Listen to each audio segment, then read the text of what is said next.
حضرت ابو سعید خدری رضی اللہ تعالیٰ عنہ نے بیان کیا کہ ہم ایک فوجی سفر میں تھے۔ رات میں ہم نے ایک قبیلہ کے نزدیک پڑاؤ کیا۔ پھر ایک لونڈی آئی اور کہا کہ قبیلے کے سردار کو بچھو نے کاٹ لیا ہے اور ہمارے قبیلے کے مرد موجود نہیں ہیں، کیا تم میں کوئی بچھو کا جھاڑ پھونک کرنے والا ہے؟ ایک صحابی خود ابو سعید اس کے ساتھ کھڑے ہو گئے۔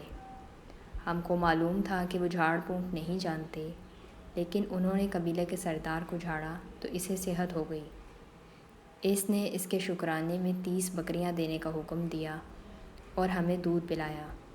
جب وہ جھاڑ پھونک کر کے واپس آئے تو ہم نے ان سے پوچھا، کیا تم واقعی کوئی منتر جانتے ہو؟ انہوں نے کہا، نہیں، میں نے تو صرف سورۃ فاتحہ پڑھ کر اس پر دم کر دیا تھا۔